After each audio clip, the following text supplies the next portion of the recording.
In today's video, I'm going to talk about League of Legends top lane strategy, little things that are going to help you win more games, play smarter, and just in general be a better teammate.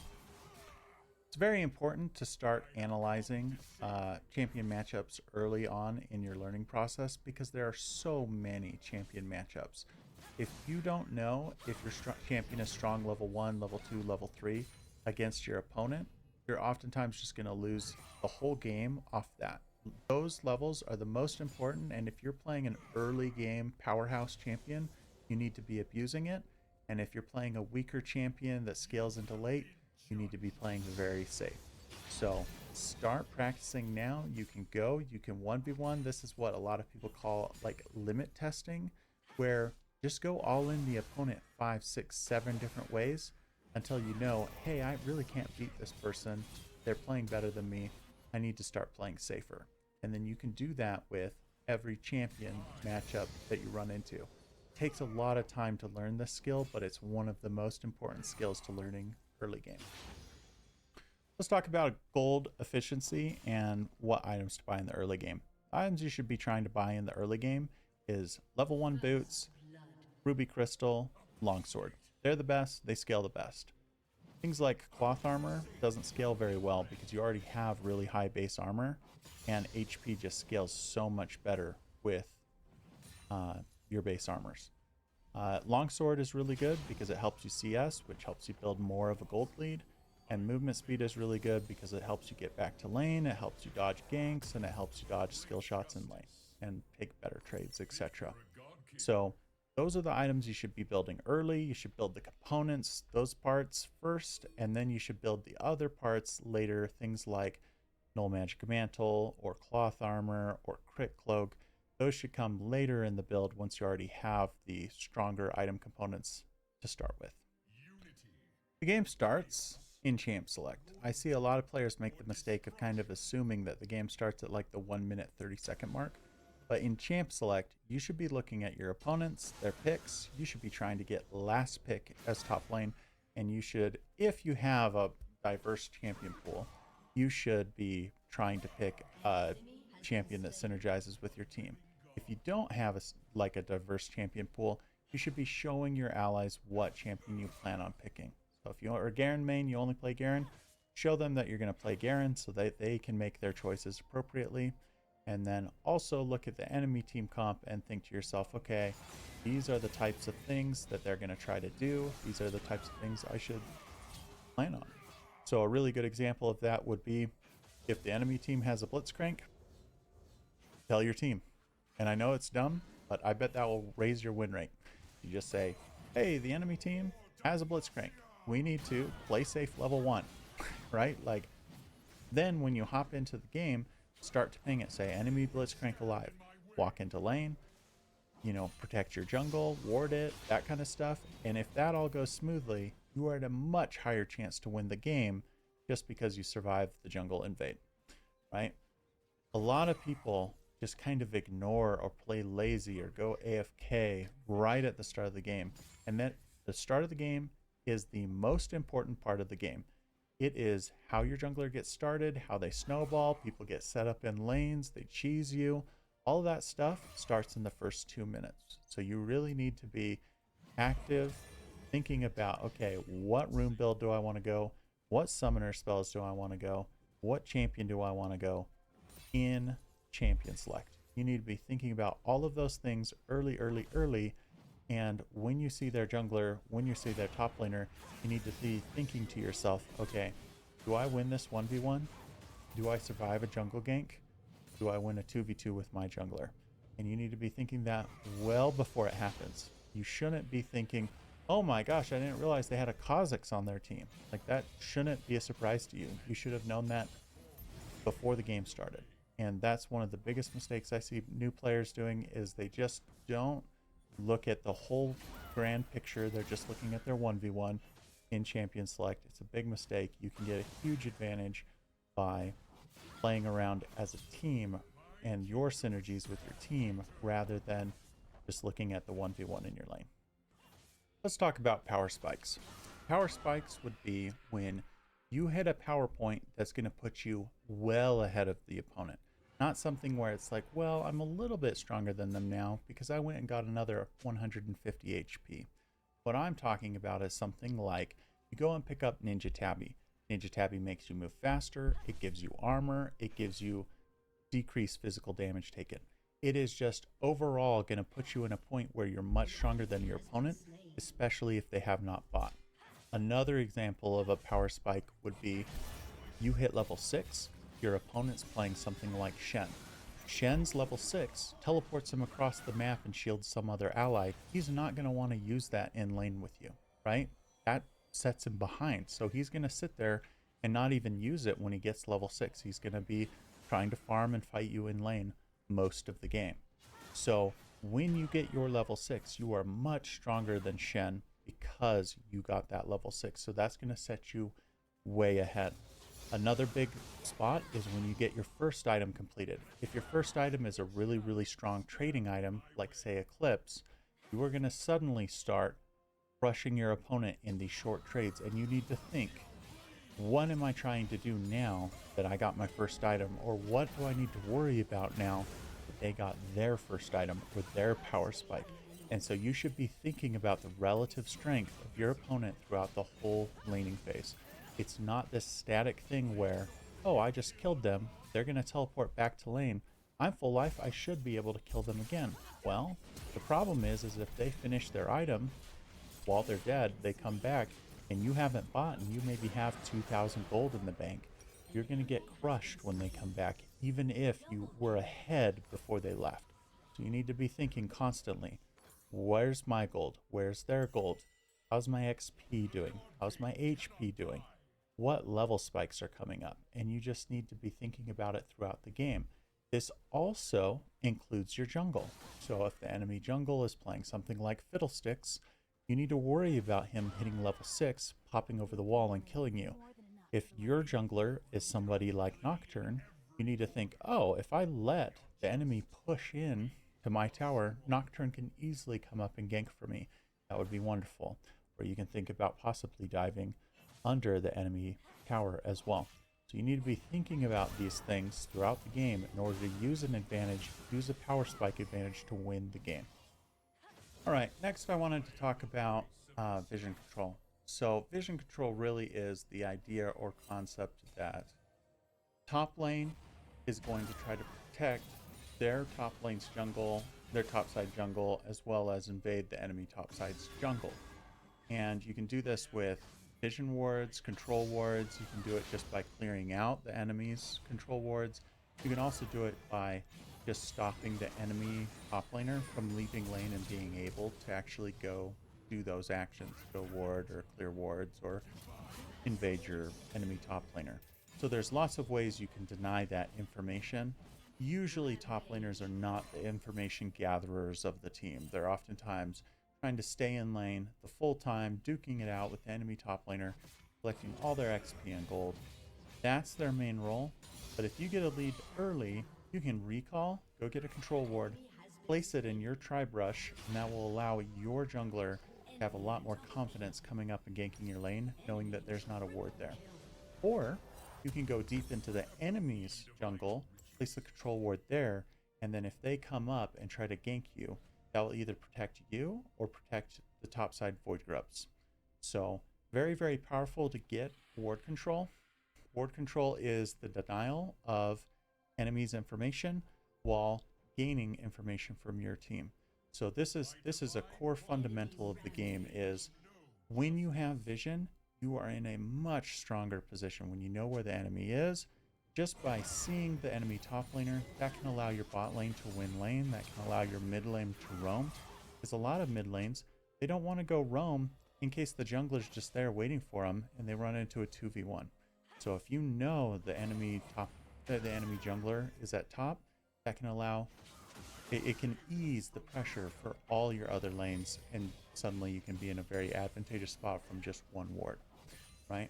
So recall, spend your money. When you have an extra 75 gold, definitely pick up that ward. That ward is almost as good as a kill or almost as good as an assist. It's just in that realm of, well, this can help me take my game to the next level. You need to be buying several red wards per game. not one, buy 2 or 3 or 4, and place them down before the last one's even gone away. So you don't have to wait till the enemy comes and clears your rev ward. You can go ahead and place a new one where you need it when you need it. And I wanted to talk about something important about warding here. So the most dangerous part of the laning phase is when you're going and placing your ward. So when you walk to Tri-Brush, there could just be an enemy jungler in there. And if they're there and you place the ward and you see them for the first time, one, they might just kill the ward instantly. That's maybe best scenario. Or two, when you place the ward, they come out of the bush, the enemy top laner comes down and they're 2v1ing you outside of lane. So you don't have the advantage of the minions. You're not close to your tower. So you're really, really far away, and oftentimes this results in deaths. And players don't really think, okay, I need to place this ward when I'm safe. That's the number one thing, is you need to see the enemy jungler when you go place your ward for the first time. You can't be doing it like, oh, this is really dangerous for me. I've pushed up way too far. Now's when I'm going to go place the ward. Because that's just going to result in the jungler's already there. In many, many, many of your games, the jungler will already be there when you realize you need to go out and ward.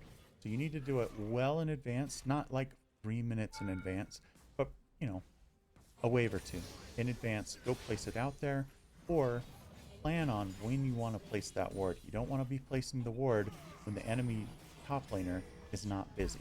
So if you can crash it the whole wave into the tower, they'll be busy up there fighting the minions. Then you can go place the ward, come back, and start farming again in lane. And that's part of my next point, which is once you've got that vision, it allows you to start making really aggressive plays. Now you can put constant pressure on your enemy.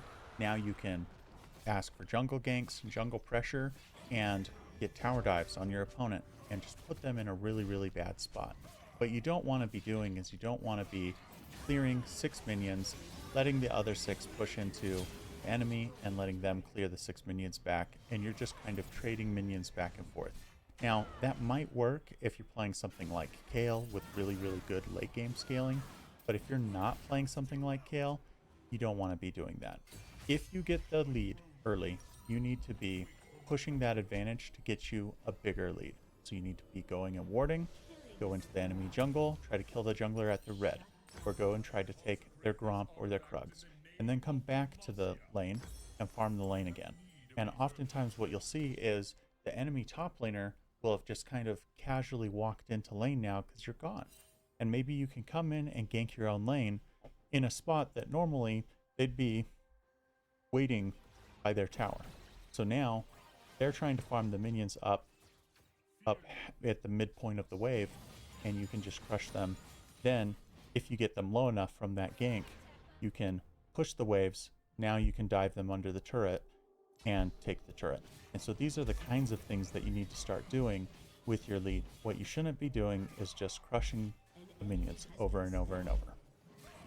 Something I want to instill in you guys is that a lot of these top lane matchups have very specific mechanics in how you need to win and how you need to play them, because a lot of the champions are not weak except for one mechanic, right? So something like Aatrox is way less strong if you build hill cut. Warwick is way less strong if you build hill cut and you play safe till mid game, right? Things like Darius is really good against tanky champions, and he has a lot of trouble with people that all in him and flash his heal, right? So if you can all in him and kill him within 10 seconds, he's usually not very strong. So the idea is that you need to learn each one of these top lane champions and really how they play. It's not very similar to something like bot lane, where bot lane, a lot of the AD carries kind of do the same thing. They do a damage, they build some items, they do more damage. And yeah, Jinx has got a little bit longer range, and Caitlyn's got some little tricks up her sleeve to do the headshots mechanic. But really, they're all just trying to attack you. Whereas a champion like Darius is actually really strong underneath your tower. He really likes to dive you under the tower when you're low. Same thing with Renekton. Whereas a champion like Malphite likes to do the opposite. He likes to bait you under his tower and then he can stun you and knock you up and slow you while you're down there. And when you're trading auto attacks, well, your auto attacks are even slower, so he's playing this game there too. So learning all of the different matchups in top lane can be very difficult. One of the hardest parts about top lane is that as you start to get better, more and more and more different top lanes start to get played. So you start to see things like Karma top and LeBlanc top and Akali top and Kennen top and Gnar top. And when you're first playing, you're really going to see a lot of the bruisers and tanks. You're going to see Malphite, Ornn, you're going to see Garen, Darius, and Aatrox, right? Like you're going to see the same 5 or 6 split pushers like Nasus, Yorick, Tryndamere, right? But as you get better and better at top, you just start to see a ton of champions, and it gets really, really hard. You have to learn all of their different little cheese mechanics. And what I suggest is don't get caught up in the counter pick meta.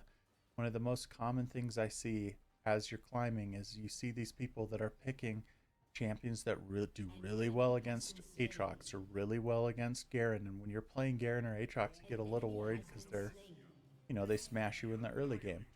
But as you go towards late game, you realize they don't know how to play their champion. They don't know what they're doing. They don't know how to combo because they're playing the champion for the first time or second time or 10th time, and you're playing a character you've played 300 or 400 games of.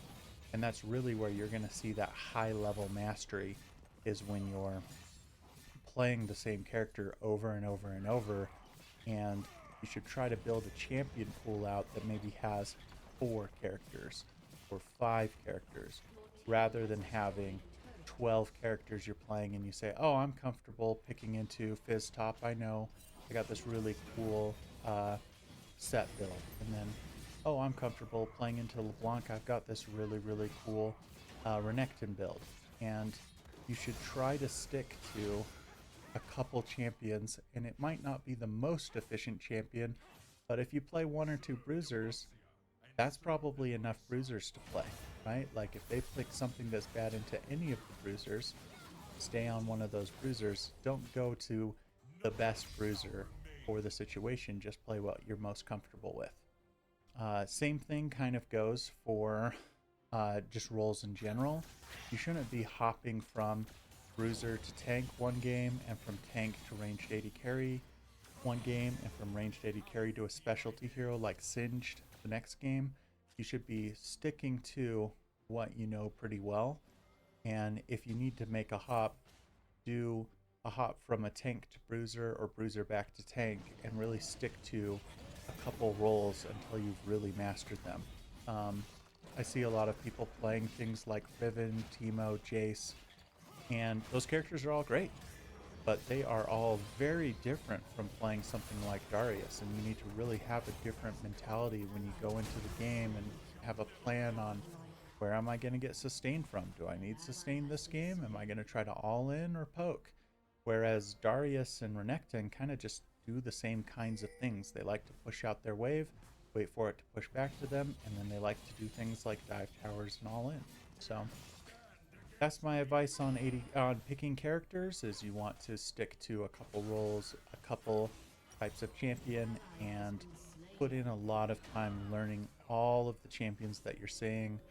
I like to focus on the first 10 most popularly picked champions first, and then branch out to the other specialty heroes that are like annoying counter picks to my favorite heroes, like Singed, if Singed is really popular, or something like Teemo is really popular as a counter pick.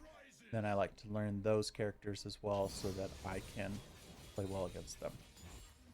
Let's talk about shutdowns. So shutdowns is a mechanic where you get ahead, and if you die, you give a big amount of gold to your opponent, more than a regular kill. So you want to try to protect your shutdown gold. You don't want to be dying. You don't want to be split pushing way too far into a 4v1 and just dying for free. See that way too commonly, as people will be way ahead and they'll give away their shutdown gold for free. Don't do that. Stop doing it. You need to be warding. You need to be playing safer. Don't push when you don't have pressure on the map. Just play smarter. It's boring. Sorry. You got to do it. Okay, second thing on that same note is, let's say you get a lead. Well, when you're ahead, oftentimes you want to build like one defensive item. That one defensive item is going to allow you to have just enough durability that enemies don't want to focus you during team fights and, you know, try to collect that shutdown. So it's not always perfect, but if you go full damage, what oftentimes happens is if they coordinate their CCs on you, you just die. Even though you are ahead, you can't get much done. So oftentimes when you have that shutdown, it's better to start building a little bit of defense stats, and that way you can even snowball harder. All right, let's talk about losing gracefully.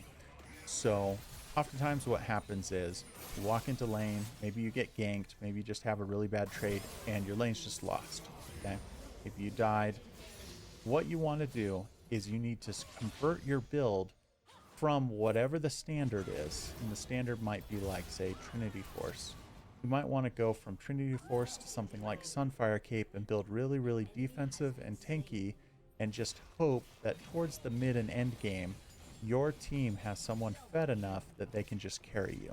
That's way, way, way better to do than to go the standard build where you're trying to 1v1 the top laner, right? Like if you're down 40 or 50 CS, you're down 2 kills, it's unlikely that you're going to be able to 1v1 the top laner at any point during the game. It might be possible that you can come back, but probably not.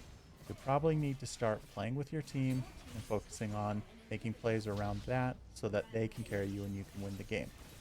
Or you can do the opposite, which is kind of the more risky reward style, which is you can go full damage, go crazy into damage, go, you know, ignore all defensive stats. You're just trying to kill your opponent. And if you go full burst build, maybe you combo your opponent perfectly. If you're playing an outplay skill champ like Irelia or Fiora, maybe you get the perfect stun and you can come back and kill them.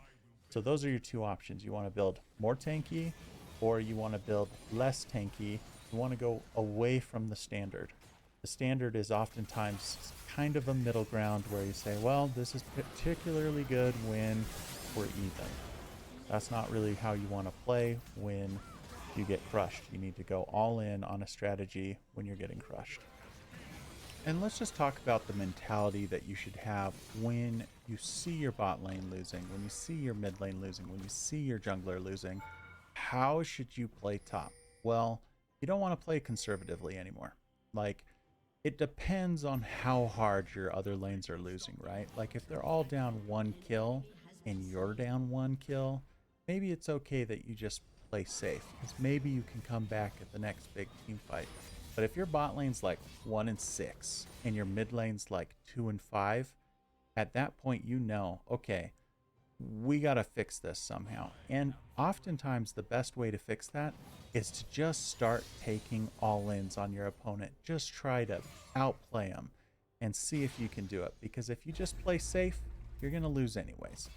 But if you go crazy, you go all in, maybe you make the perfect play, you get a kill, you get all the minions, they teleport back, you kill them again, then maybe you can come back in that game. You can go crush the mid laner, get a shutdown, and suddenly you're back in the whole game as a team. So you need to be starting to take these really wild risks if you're really far behind, and you should play a lot safer and conservatively if you're even. Don't be going and diving your opponent under the tower when you have an 80 carry that's 6-1. Because on the opposite side of that, how should you be playing when your team's really far ahead, but you're just like 0-1 or 1-1 in lane? Well, you should start to play more conservatively and play safe and start to ward and start to talk to your team about, hey, go take those objectives, and you should become like a team leader. You should go down bottom lane, split push, force the enemy top laner to come deal with you while your team goes and takes Baron, right? So I see this mistake all the time from players as they see their allies getting really fed, and it kind of goes to their head where they say, oh, my AD carry is 6-1, watch them, he just two-shot my lane, well, let's just dive this guy. And it's like, no. we want to win this game. You need to play safe and play smart, and as a team we can win these fights. Don't start running off and trying to do your own 1v1 plays. Use your allies' gold lead to your advantage. If you made it this far, thank you so much for watching. Please leave a like, comment, and subscribe to my videos. It really means a lot to me. I check it all, and it's just been wonderful to have so much support from you guys and the rest of the community. Have a nice day. Bye-bye.